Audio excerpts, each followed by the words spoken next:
hear me? Are we good? Is my mic wonderful? How are we doing tonight? I got my share screen still on. If y'all didn't know, this right here, oh, wrong way. This right here, this screen over here, this is the Patreon. So if y'all haven't been over there and you don't support the channel over there, shame on you, because that's where some of the income comes from, to where I can buy new cameras and stuff, because I actually do need one more camera, because that one that I put in the middle of the lane, I actually hit and broke. I'm just kidding. I'd never hit it. Nope. I get a lot of comments of people that are on those last few videos, because I got a camera like literally right down in front of the pins, right straight in the middle. And people are like, how many times have you hit that thing? Literally 0. And the reason for it is, like, you'd have to be really bad to hit that. And it doesn't look like it. It looks like, holy cow, if you just miss a little bit to the left, you're going to crush that thing. But it's really not, because it's sitting on the board, on board 20. So, and the pocket's at like 17 and a half. And it's well before, so you're always going around it. So it's pretty crazy. So anyway, let me get rid of this here screen there, so you can only see my beautiful face, so we can chat a little bit about all the things that's going on. What is this? Oh, that's my desk. I was like, what is this thing right next to me? I don't know why it's like that here. Can I go this way? There we go. Maybe that's a little better. I'm under the desk. That's why. There we go. Cool. Now I got a light right in my face. It's bright. I should have set this up beforehand. Who wants to be prepared? Not me. But anyway, I'm here for a little chat. We're going to be live. We're going to talk about the PWBA. We're going to talk about the PBA. Talking about the good, the bad, the ugly, all of that good stuff. My cord's caught in my chair. There we go. Now we got her. But yes, so I'm going to answer some questions. We're not going to stay on here long. We're going to stay on here as long as we have to, but we're going to stay on here just a little bit. I'm going to sip my bourbon, and we're going to try and keep this PG, and I'm going to try to be a little more respectable. Good luck with that. Good luck getting me to be a respectable human being. It's not possible. Is there a business that you can start as a professional athlete as a layer of protection between your personal income and the income you make bowling? Almost anything you can hide income in. Shh, I didn't say that. But yeah, I mean, especially if you're a pro shop guy, because you can pretty much hide a lot of bowling stuff as like inventory and all that stuff. So, but you can pretty much do what you want to do, however you want to do it. And I mean, it's you know, I mean, you do got to be careful, of course. You got to do it the right way. You want to make sure you keep track of everything. Like I do a spreadsheet of everything, so I show everything there. So, you know, the trick is just to try to not pay as much taxes as you can. But of course, obviously, you got to pay some taxes. It's America, bro. It's America. Got to pay taxes. Fair, clean, tax-paying machine. Without your reviews, I would have never known about these balls. Damn right. Yeah, that's right. And I have people that claim they don't think I sell bowling balls. Pfft, that's funny. It cracks me up. Actually, I had somebody in the industry from a big company try and say, we don't know if your videos actually, you know, really sell any bowling balls. I'm not going to name names, but, you know, somebody in the industry said that. I'm like, you want me to pull it up? You want me to do a poll? How many people have actually been influenced into buying a ball because of a video that we've done? I mean, it's pretty easy, pretty obvious. But the next video you guys are going to see, ooh, I'm excited for this one, for the Pride video, for the new Motive ball, because if you guys watched my video from earlier, if you haven't watched it yet, make sure to go watch that.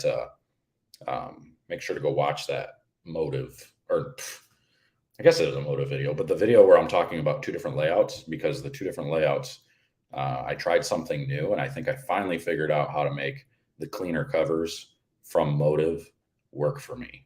And I might have stumbled across my issue on a lot of easier patterns too. When the scores are really high and my scores are not, I'm bowling 220 while everybody's bowling 250. I think I figured out why. So, Mikey, dude, that's right. And actually, I got called bias. We won't name names. I took the post down because the guy actually he messaged me and apologized and everything. So it is what it is. So I took my post down and all that. But I'm coming to Texas. Anybody that's from Texas? We got any Texas people in here? Who's from Texas? Anybody out there? Let me know. What did I like better, the Zen Master or the Pride? The Pride was better by far. Zen Master was poopy. I didn't like the Zen Master, and it's hard to get me to say anything not good about a storm related bowling ball. I love me some storm balls, but that's why aren't many more pros using radical equipment? Well, um, I don't I don't even know who's on pro staff there, because I know technically they're a Brands of Brunswick company, but I think they're still technically a separate entity. And when Mo passed, I think that was kind of a bad. Obviously, that was a bad thing, but I'm not sure who they actually have on staff now, because Andrew Anderson was the last, and he switched over to Motive. So I'm not really sure. They make some good equipment, though. I have nothing wrong with Radical. I think their strong stuff is really good for being smooth. Ronnie Russell, he's on Radical now. Did he just switch over again? I don't know. I have no idea. I never know who Ronnie's on staff with. He switches every year, so he's a ball whore. But he's my ball whore. We like us some Ronnie Russell. How do you compare the RSTX2 and the Zen? The RSTX2 is much cleaner, even though it's an asymmetric ball. It's much cleaner and doesn't pick up the lane as well as the Zen. That's the way I saw it. I don't know. You see, this is a good question. And actually, if I'm going to be honest here, we almost did. We were talking about it. We were talking about doing some types of our own BowlerX type bowling balls and doing some testing and doing some things, but went a different direction. I actually opened a pro shop, and Lee bought a bowling center. So we both went ways where we really couldn't collaborate on the money to do all of it. So maybe eventually we'll get there, but right now he's focused on building his center, or remodeling and doing all the things to make his center better than it already is. And I'm focusing on the pro shop side, building videos, making videos, building the YouTube business, because this, believe it or not, this is a business. That's why there's a Patreon. That's why there's a join button. This is still a business. So yes, I'm giving out as much information as I can. But you support me giving you that information by joining Patreon, joining membership, doing that type of stuff. So, because there's a little bit of money involved in advertisements and stuff like that. So I see a lot of people that are, oh, there's too many ads and this and that, well, that's, one way that we monetize these videos a little bit. So it's not a lot of money, but it makes it worthwhile, makes it to where it's like, okay, I can actually do this. It's not just a bunch of free information where I got to spend all my time doing this and not get anything out of it. Because let's be honest, nobody really wants to do something where you're not really getting much out of it. Yeah, we get ball sales and stuff like that, but which I would still be doing either way. But gotta get something out of it.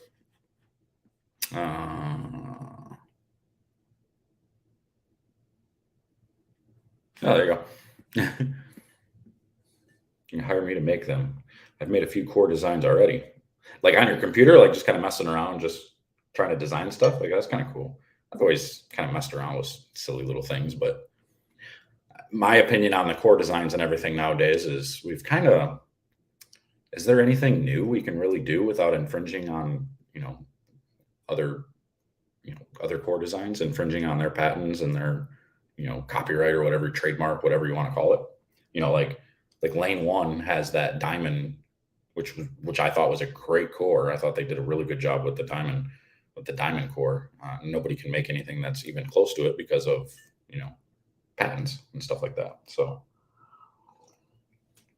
out of all the SPI released announces, I haven't even looked at it. The first one I saw was the reality check. And of course I kind of thought about that, and I'm like, reality check. Is that like, are you checking our hardness? Check this hardness, that kind of thing. I don't know. That's kind of where I was looking at. Of course, I'm always looking for the drama, though. I love drama. Drama sells, man. I'm sorry, but it does. People like drama. Drama is good for any industry. I don't care what it is. It's good. Now, you can go too far. Some drama can be too much, but little stuff like this, I think it's okay. The Pete Weber thing, that was pretty cool. I mean, not cool, but I wasn't a big fan of him calling her the B word, but the crotch chop and all that. That's classic Pete. I think he gets away with the entire thing. If he leaves out calling her the B word, I think he's good. I don't think anybody says anything otherwise. But once he said the B word, it was like a little too far. A little too far. Yes, I do already have my own bowling ball. It is the intimate physics. It is not the infinite physics. It is the intimate physics. It was kind of funny. That's twice in a row I got autocorrected. That day, it autocorrected to intimate instead of infinite. And then it autocorrected physics with the X on the end to physic with a C on the end. It's like, I can't win for losing. I just can't do it. Can't. So raise your hands. Who's joined Patreon? I have. I'm going to keep saying that because that's my job. That's what I got to do. I'm supposed to tell you guys, go do those things, join the membership, do all that good stuff. That's what you do. And yes, 100% Kevin, PBA needs more drama. But it's really hard to manufacture drama. Like, we needed more people like Mike Machuga, Ryan Schaefer, Eugene McCune. We needed those guys on TV shows more often because they were fiery. McCune, I love Eugene. He's so much fun to be around. He's such a good guy. But he was a little tame on TV. He wasn't as fiery on TV as he'd get in qualifying and stuff. You see that guy in qualifying, it's like, dude, are you okay? Like you gonna make it? You all right? He's crazy. He's fun. What do we got here? I wish there were better cover stock designs. Sort of tired of animals, gods, and the same patterns. Yeah, I mean, pretty much all the cover stocks, in my opinion, I'm pretty sure they're just kind of recycling these things. Just recycling all the cover stocks and the cores and starting to mix and match them. And they've been doing that for a while. Just calling them different things, throwing in different colors and calling them a different thing because they're technically a little bit different. So you can name it something new. I don't know. But yes, Kelly, very true. Brad Angelo, that's another one. That's a guy that is a very, very smart individual. He's part of the whole Bowl U thing, which I do want to get to.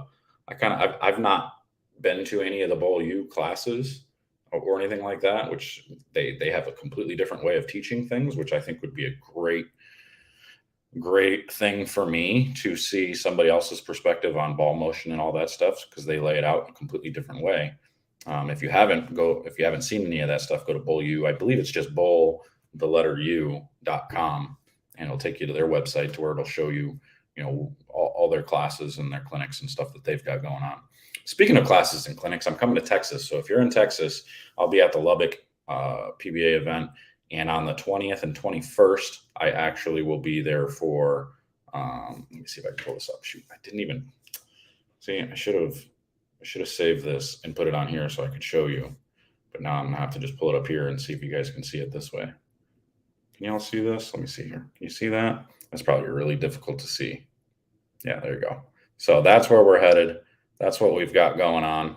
July 20th and 21st, 3 different sessions each day, $100, and we'll be there 4 clinics, the 20th, 21st, the week before the event in Lubbock. So it'll be pretty sut.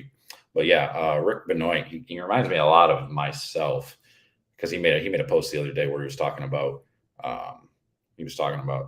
pissing people off as bowlers when they're getting training and stuff. And I say the same thing.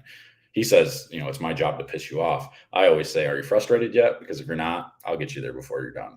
Because honestly, if you're not frustrated during a practice session, if you're not frustrated in going through, the pains of making changes, then what are you doing? If you're having a practice session where you feel like you're just throwing it great the whole time, then you're not doing enough. You're not challenging yourself during practice.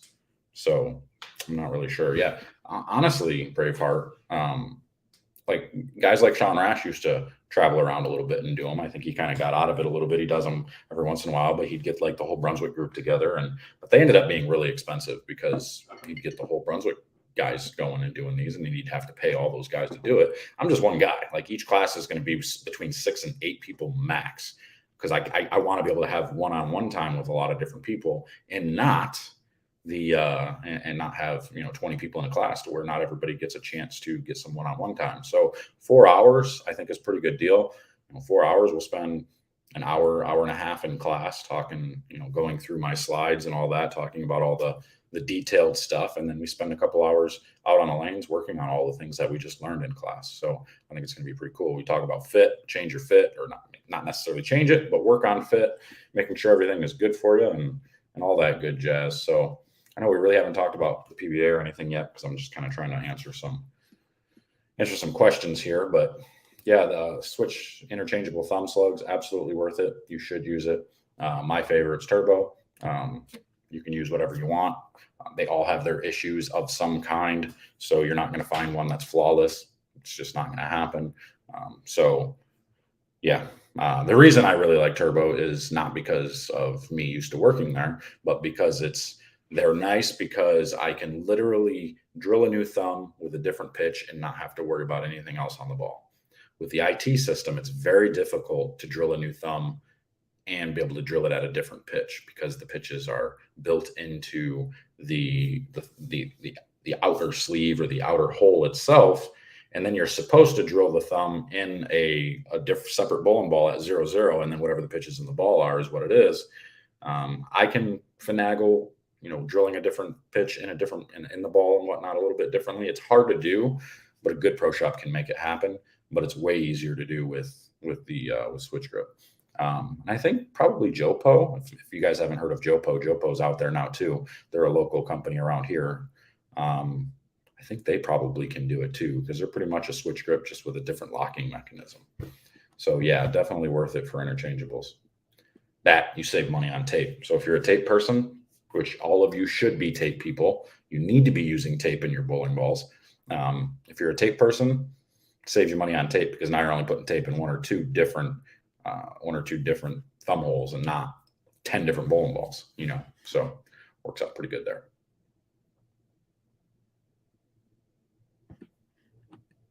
See, that's a problem. You got to fix it. Something comes up. Priorities, man. What's more important, living and eating or my classes? Like, seriously. Just kidding. Go eat. Pay your bills. You got to do what you got to do, man. All right. What do we got here?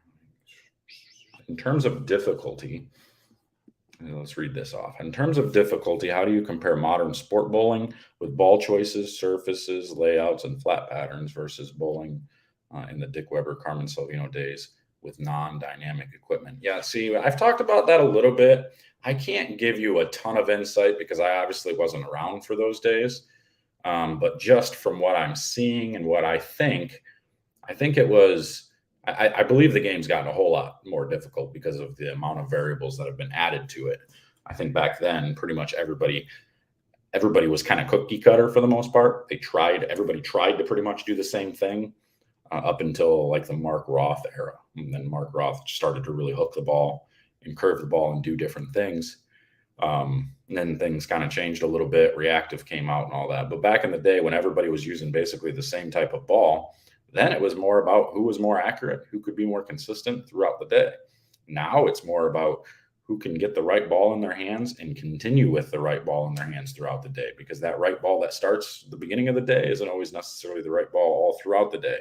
So knowing which ball to throw, knowing how to play the different patterns from all over the lane makes it so much more difficult. So with the way the lane patterns are and how they change with humidity and the weather and the temperatures and, doors open and closing, all kinds of different things, people playing in front of you, who's using urethane, who's not, all those different things come into play when it comes to lane play nowadays. So it makes it really, really difficult to know what you're doing. And that's why in my video talking about the ball reps a little bit earlier today, you'll see that it's actually, ball reps are important because of, scouting pairs, knowing, hey, there was 3 different people throwing urethane on this pair that you're going to.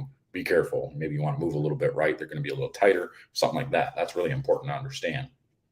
Out on the PBA tour, the women's tour is probably not so bad. The women's tour, a lot of the women, it's kind of like the senior tour. They all kind of start right, play that part of the lane, and they just kind of migrate left. And some of them don't ever move left. They just keep throwing harder, like Liz Johnson. She pretty much just stays when she gets lined up. She just stays in that area and make a few ball changes, maybe throw it a little harder and call it good. But hey, all of you who are in here, if you haven't already, hit that thumbs up. Make sure you hit that thumbs up for me. share the video, get it out there. So that way people can see this. And we can grow the channel a little bit more. If you haven't subscribed, make sure to subscribe. Both these channels. This is live on my channel and on the BowlerX channel. I run both channels. And for those of you that ask, sometimes, yes, you'll see ball reviews show up on the BowlerX channel and then see the same review show up on my channel. Well, it's because my channel has more subscribers, a different group of subscribers. They're not the same from each channel. So try to make sure to get it to both channels eventually. But I don't post them at the same time on both channels. I usually try to wait at least a week between or a couple of days between, whatever it may be. So make sure to hit that thumbs up for me if you haven't already. Would it be possible to make a ball with a viewable core, kind of like a Storm Spare ball? I think it'd be cool to see the core work as it goes down the lane. They kind of did that with a wolf. They had a clear wolf that they had before. So yeah, I think they did that before. I think it would be really tough now, though. I don't know if they could make a reactive that was clear. It's possible, but I think the clear would just hook too early. Those lighter colors and whatnot, and they just grab. So have you tried Jopo thumbs? Yep. Yeah. I mean, I didn't try them. I've drilled them for people. I've seen them for people. I think they're a good product. My only issue with them is their outer sleeves are a little small. So you got to drill an 1.5 inch hole, and then there's a lot of wiggle for them in there for me. So I have to use, epoxy or something thick to get them to stay in there properly. But other than that, they're pretty dang good. Urethane or microcell polymer?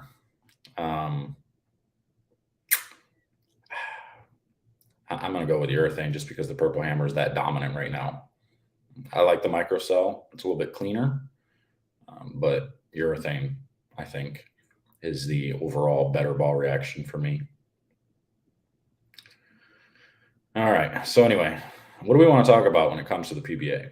I know we were talking about, I'm going to kind of back off the comments here. I know I just keep answering questions and stuff, but well, that's a good one. I got to answer that one, actually. Do colors make a difference? I don't know who says no. I think they're crazy if they say no. It's pretty obvious that they do. I've seen bowling balls where they have different pours where, like say it's a white and green and one has more white than green. That one always hooks more, or how you lay it out. If there's more white in your track area, it's going to hook more. I've seen it. I've seen a lot of people do it. I think if you catch one of the people that work in the industry at one of the ball companies, I think they will tell you the same thing. They'll say that it does. Maybe not out in public. They won't say. They'll probably say, no, it's all about our materials. It's all about all that. But yeah, I think pretty sure I'm 100% confident that the colors make a big difference. The pigments make a big difference in how the bowling balls react. So does the summer swing need to come back? It pretty much is. I mean, they never really got rid of it. They just called it, it's a swing of the super regionals, basically. So you got Lubbock, you got the Arkansas tournament, you've got the West Virginia tournament, I believe it is, and then you got Coldwater. There's, I think, 4 or 5 different tournaments that are paying at least 10 grand, super regionals, that are considered the summer swing. So, and that's what I'll be hitting. And take the camper and drive around and run some clinics throughout in those areas. Again, for those that are new, if you're in Texas, I'm going to be running the clinic in Lubbock on the 20th and 21st. And we'll be doing 4-hour sessions. There's 3 sessions each day on the 20th and 21st, $100 a session. So you could come to multiple if you want multiple coaching, if you wanted, more time on the lanes, come the 20th and then come again the next day, get more coaching. But as far as, let's talk a little bit about the PWBA. We talk about the women bowlers out there. And one of my biggest pet peeves has always been a lot of the women who have been taught by old school coaches, especially like the Nebraska girls, like all those coaches that were coached by the old school coach that used to teach you to really push the ball way out in front of you and let it swing and all that. A lot of suitcase hand release was really taught. I know women's bodies and their arms are, they shaped in a different way. It's not as easy for them to get their hand to the inside of the ball. But where I was going with this is my pet peeve about this is a lot of women saying, I'm just not strong enough to create the rev rate. I'm not strong enough. And I'm a firm believer that it's not so much strength as it is technique. I think you got to have the correct technique of your thumb coming out quicker while creating the yo-yo with your hand. Um, because in all reality, when you're at the bottom of the swing, as the swing's coming down, it's not like you're holding a cupped position. You're really only cupping for that split second right before you let go, and then you're uncupping. So it's like you're just kind of coming through it, and you're cupping and uncupping, right? It's like that fast. It's just like that. So there's not a lot of strength involved. It's a little bit, I would say, but if you can't hold the ball down on your swing and be able to hold it up like this for 3 seconds before getting tired and dropping back down, you might be using too heavy of a bowling ball. So you've just got to get yourself in the proper position using the proper technique, and you can create rev rate. I mean, there's people like look at little Aaron McCarthy, who just won the U.S. Open. Tiny girl hooks it more than anybody else out there. Well, not anybody else, but most of the girls out there, her rev rate's not really high. It's not like, Jordan Richard, who you saw on the show as well. It's not like Daria, who straps on it for a female. She's 400 rev rate. So but it's all technique. Like, look at EJ Tackett, 120 pounds soaking wet, and he hooks it more than anybody on tour. Sure, he's a guy and maybe he's got a little bit more muscle in the arm, but still, it's probably from extracurricular activity, if you know what I mean. Just kidding. I'm just kidding. Alcohol-free bourbon get you, make you say some silly things. Don't judge me. Don't judge me. Just join my Patreon. That's all you got to do. You don't have to judge me. It's okay. If you want to judge me, you can judge me if you join my Patreon. How about that? That link right there, you see it scrolling across the bottom, like right here, and this right here, and right there. Right there. See it? It's going this way, right here, right now. That one, if you just go ahead and click and add that, then you can judge me. But until then, it's judge-free zone. So anyway, shout out to Motive. I'll give you that. All right, I'll give you that. Shout out to Motive. Shout out to Storm. Shout out to Brunswick. Shout out to Radical and Deviate and Ebonite and 900 Global and all those companies, and Swag and BowlerX. Shout out to BowlerX. How about that? Take 5 shots and I'll join. I ain't taking no shots. That ain't me. That ain't my thing to do. All right. Well, here's a PBA Tour question. Here we go. All right. For the PBA Tour, do you think we'll ever see patterns with extreme amounts of oil in the heads to limit transitions and present a new type of challenge? Think like 37 feet, but 50 to 60 mil. 50 to 60 mil will make your ball slow down and act as if it's already hooking in the front. There is a limit you can actually put on volume. And we've tested this out in Waterford because we had that old surface that, just needed, it hooked in the front no matter what. Like, it just hooked so much. And the more volume we added, it seemed like your ball slowed down even more. And it makes sense because it's almost like hydroplane.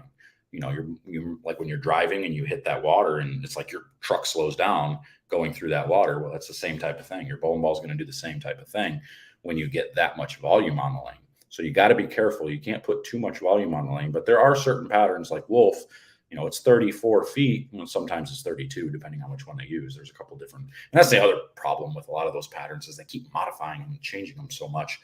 There's no rhyme or reason. I don't think. I think it just, I don't know, keep changing things and calling it the same thing. At least give it a different name, I think. That would be my, if I have a critique about the lane patterns, just call them something different. I think they did. I like naming them, like Johnny Petraglia or, the Roth pattern, stuff like that. I think that's a cool idea.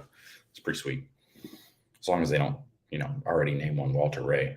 The guy's still bowling. You gotta wait till the guy retires, then name one after him. I'll give him that. He's a little quirky, but I'll give him a name pattern. He deserves a name pattern for sure. He's still one of the best in the world. He always has been, always will be. Walter, if you see this, I don't like your political views, but I think you're a cool dude still. So cheers, buddy. Anybody that has my Facebook, they know me and Walter have gone back and forth about politics before. It's pretty fun. And his wife, Fancy. We're not going to talk about politics on here, though, folks. That's not what we're here for. We're here to talk bowling. Simply bowling. And something else. I don't know. Maybe other things. We'll see. I don't know. But Better English this time. What was hold on, time out. I got to go back to that question because I don't think it completely answered it. Oh, the high volume patterns. Yeah, there are already patterns, like the Wolf, 32, 34 feet. Like it's got 30 some odd mils in it.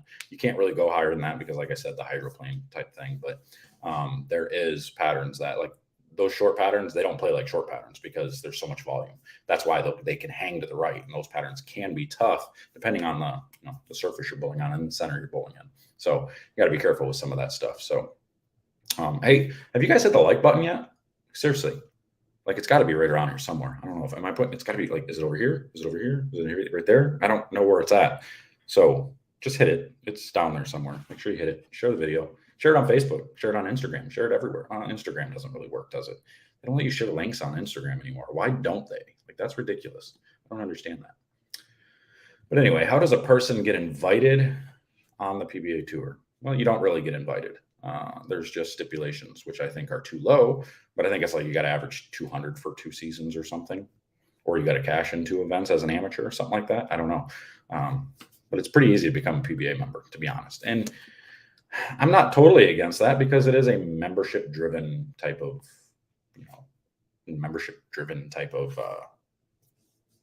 organization. The membership helps them to be able to do what they need to do because they're already running on a skeleton crew. It's not like they really have a whole lot of people working for the PBA anymore. It's not like it used to be. But then you've got Fox with the deal there. And I think they're doing a hell of a job with Fox and gaining new sponsorship and doing all those different things.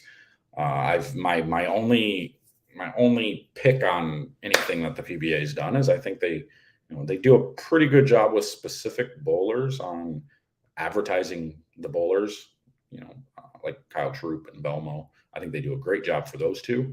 I think I'd like to see it spread out a little bit more. Maybe do a little bit more for, some of the other guys that are out there a lot, your Dom Barrett's and, even bring back Tommy Smallwood and do a little bit more just marketing of the players. And you just make the players special. Need to do a better job making the players feel special. I mean, some of them already have egos that really don't need to do that for, but as far as gaining fans, getting people that really enjoy, because there's not very many people that do stuff like this, like I'm not a top tier PBA guy, but I have more followers and fans than most of the top tier PBA guys. And it's not because I'm any type of a bowler. It's because I put myself out there. I make videos. I do these things. I teach. I try to be as involved with everybody as I possibly can. And unfortunately, a lot of players just, they don't do that enough. I wish there'd be more. They need to get better at it. Maybe we need to bring back like a Q school for the bowlers, teach them how to use social media and all that. At one point with the EBI staff guys, Mike Flanagan went in there and was talking to everybody about creating social media presence and doing all those things, making sure you're making posts and doing all that type of stuff. So I do think, I think bowlers just honestly, especially PBA guys, big name guys need to do a lot better at, being present on social media and whatnot. Like for me, I have a hard time answering, I don't comment much on YouTube. Like there's times when I can actually sit down and, catch comments and reply back and forth sometimes, but like Facebook messages pile up on all of my accounts. Instagram messages pile up on all my accounts. Like it's hard to get to all of them. I try to get to them as much as I can, but I just really think, a lot more people need to do things like what Brad and Kyle is doing. I think they're doing a really good job, and like I've said before, I mean, between Brad and Kyle and my channel, we pretty much started the whole growing of, people making YouTubes and stuff. It's what's killing bowling. Wait, hold on. I just saw something. If the TV show has two-handed bowlers, I turn it off. It looks, two-handed bowling. You silly goose. It's not going to be illegal. It's never going to be illegal. Come on. It's 2022. It's time to adapt. I know you want to get these kids off your lawn, but let's go now. Let's move on. It's not going anywhere. We're past the whole I hate two-handed bowling thing. Anyway, this is a tough one. What level would you have to achieve on your something to be able to bowl full time and make a decent living? I have what I would consider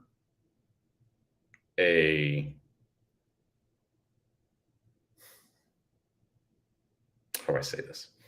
I like my situation better than a lot of the PBA guys because my income is rolling in through the outside things I do, and I'm not determined. My income isn't determined based on how well I bowl. Although when I bowl good, that helps. It boosts views and all that. That's why Brad and Kyle's channel like shot right up so fast. Is because they started making shows. Kyle won. Brad and Kyle made double shows together.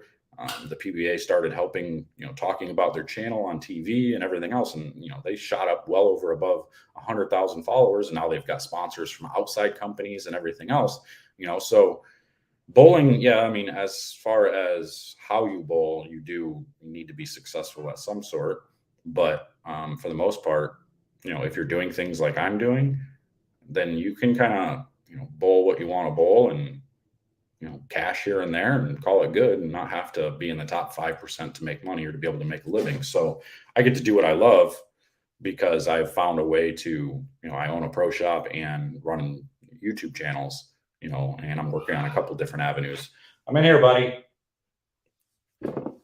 Run a couple of different channels and different avenues for trying to create revenue. I've got my Patreon, I've got my membership on the YouTube channel and stuff like that. So when you guys do support those things, that's what helps me. That's what helps me stay active in the sport and doing the things that, I'm doing to teach, traveling around doing clinics and stuff like that. That's what I do. That's what I'm doing, so again, I got a bunch of emails from people who were asking to, they were responding to my request for people in areas that want to be a part of creating clinics for me. If you're on the East Coast and you want to, set up 2 or 3 different clinics throughout a month or something in that area at different centers, I'll pay you to set it up, get a chunk of the change per head to do that, so I'll be responding to a lot of those emails here real soon.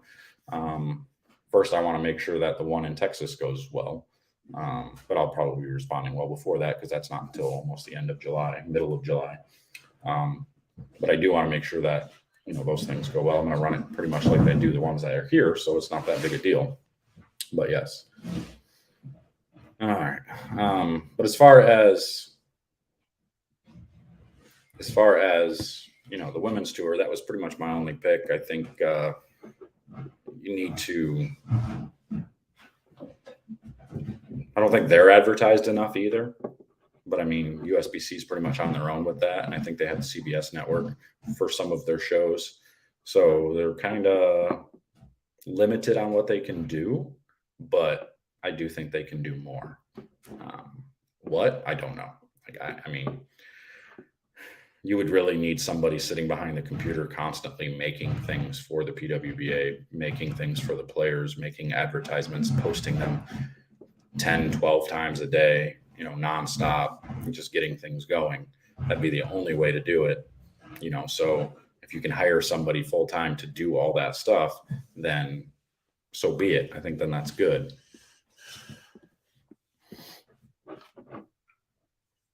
Yes, pro bowling is definitely not pro golfing, definitely not.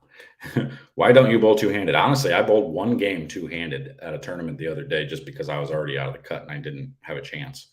But all the two-handers were crushing it, and I hurt my back because I don't have the technique down.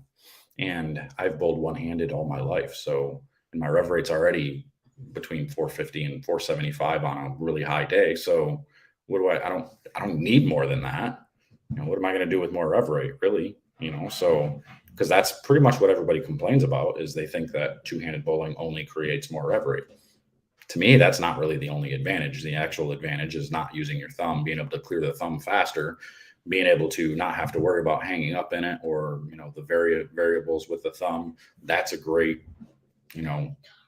advantage. And also being able to change your tilt on command without having to worry about your thumb, because when your thumb's in it, you can only rotate your hand so much before it really hurts or it gets uncomfortable or before you get to where you can't consistently make shots. So I would say there's an advantage there, but it's definitely not rev rate. You got plenty of guys that use their thumb that create just as much rev rate. So I wouldn't be too concerned by that. Norm Duke is the greatest bowler of all time one-handed. I won't argue with that. I think he's very, very good. I think he's always been good. He's a legend. As far as versatility and lane play and all that, I'd agree with that. But you can't argue with like Walter Ray's 40-some titles. Like, it's just, the guy just knew how to win. He just got it done. Simple as that. So,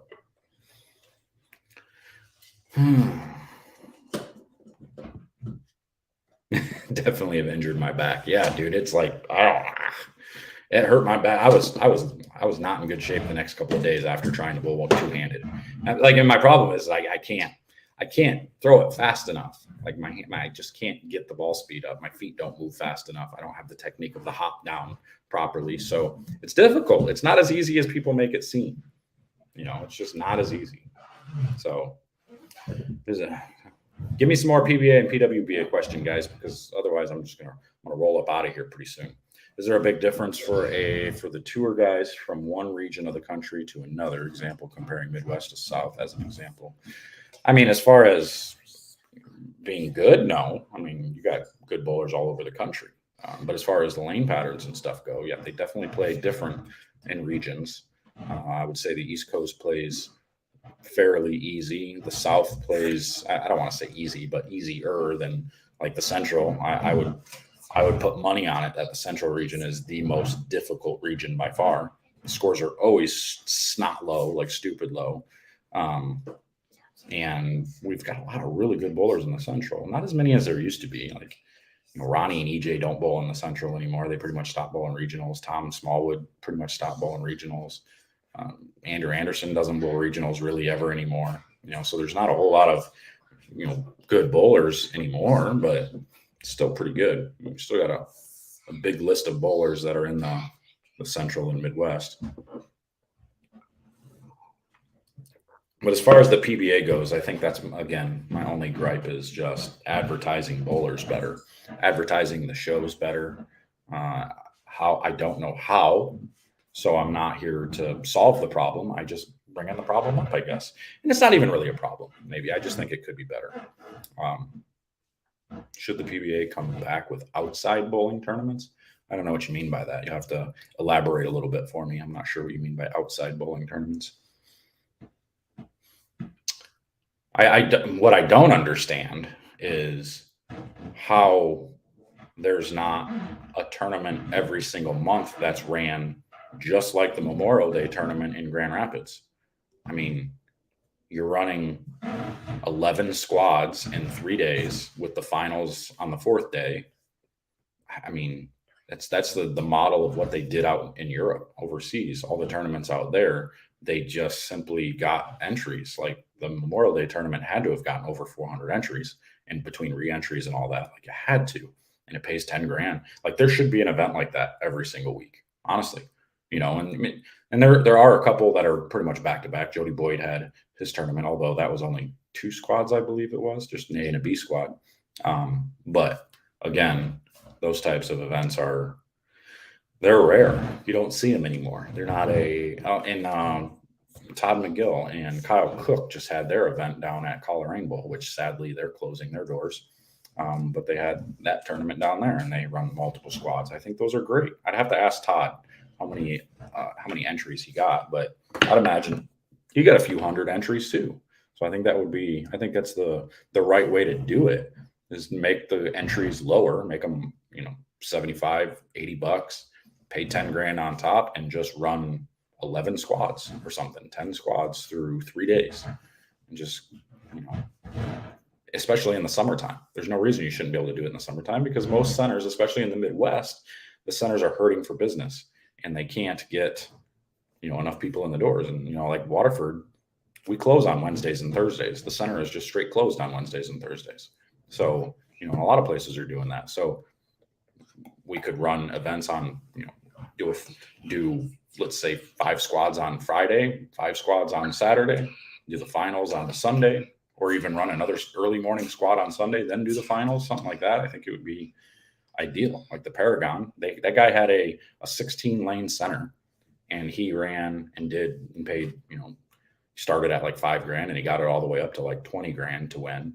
And, you know, he had a 16-lane center and would run squads and all that. And he'd get over 300 entry for his. Like, it's insane to think about. You don't even need a big center to do it. So I don't know. Have you ever seen the PBA skill challenges back in the day? Yeah, I think that was kind of a gimmick. They were a little gimmicky. I didn't mind the trick shot stuff, but I think you just need to incorporate those types of things into each tournament. Maybe have clips of each one and give it like a 10-minute segment in the tournament. You know, like, we're going on break. When we come back, we'll show you, you know, the first portion of the trick shot, you know, just kind of keep people, you know, seeing something new. The one thing I really think they need to do a better job of, share this with Randy Peterson or whoever. I think they need to do a much better job of trying to get people to understand the lane patterns a little bit better. I think Randy is kind of pressed on time, and he's only got a few seconds really to touch on the lane patterns and stuff during the shows. I would like to see more commentary talking about how much more difficult these lane patterns are. The one thing I really like that Randy did the one time is when he showed a shot on Bear or on Badger when it was 50 feet, and then threw the same shot on Wolf, and Wolf hooked and Badger didn't. You watch the ball hit the 6-pin in the face on Badger. You know, those types of things, those demonstrations are so important to get people to understand the difference between league bowling and what these guys are bowling on. And that's been my gripe, is you get a lot of league bowlers out there. Not I shouldn't say a lot, but you get some league bowlers out there who just don't understand. They're newer to bowling. They see boomer alert. That's funny. People that use boomer. I love bowling, but the kids today play bowling on their computers. It would be fun. I want to play more bowling on my computer. Actually, I don't play games anymore. It's not very often. I take it on in my camper, you know, so. Anyway. Oh, what I think they could do on the shows is they need to have like a live,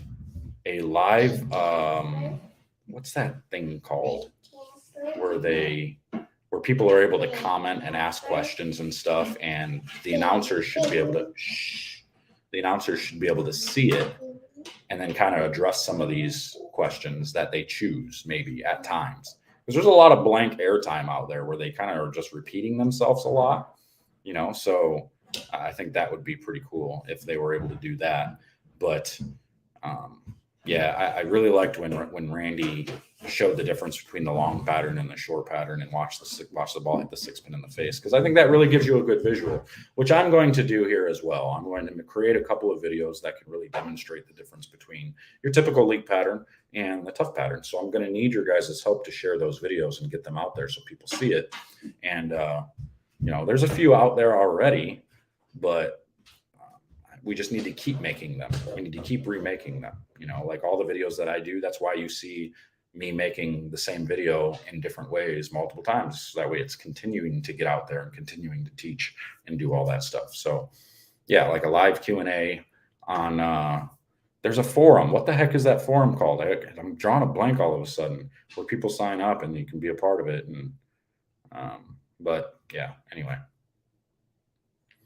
That's what Flow Bowling. Yeah, they were exactly what Flow Bowling was doing at that point, having the Discord. That's what it was, having the Discord group out there to where people can get on. I think they really need to do that type of thing for the live broadcasts as well.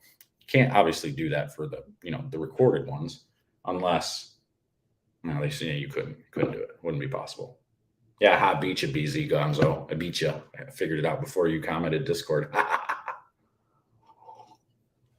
But thank you. I appreciate you trying to let me know what it was. Outside bowling.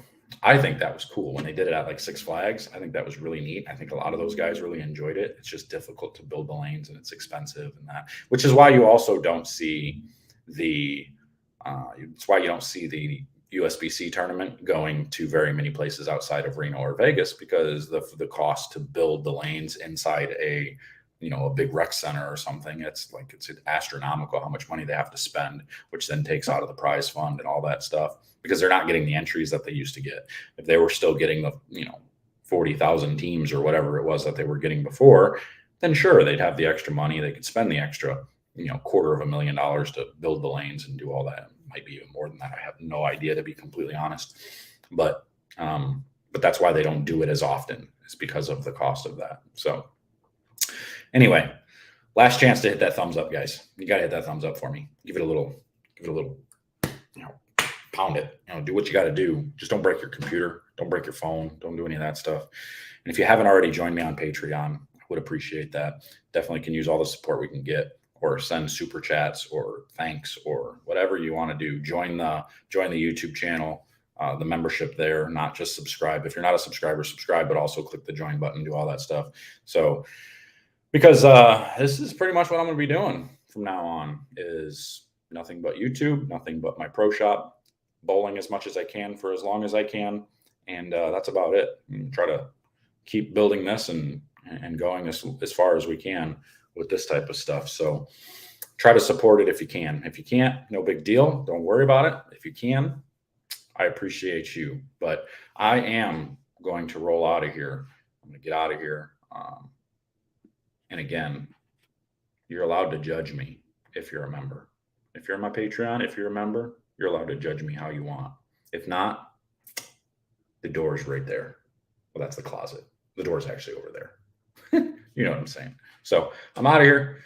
Greetings from the USA, Belgium. Eddie Wilmans. I don't know how to say your last name. I'm sorry, I butchered that. But I will see y'all on the flip side.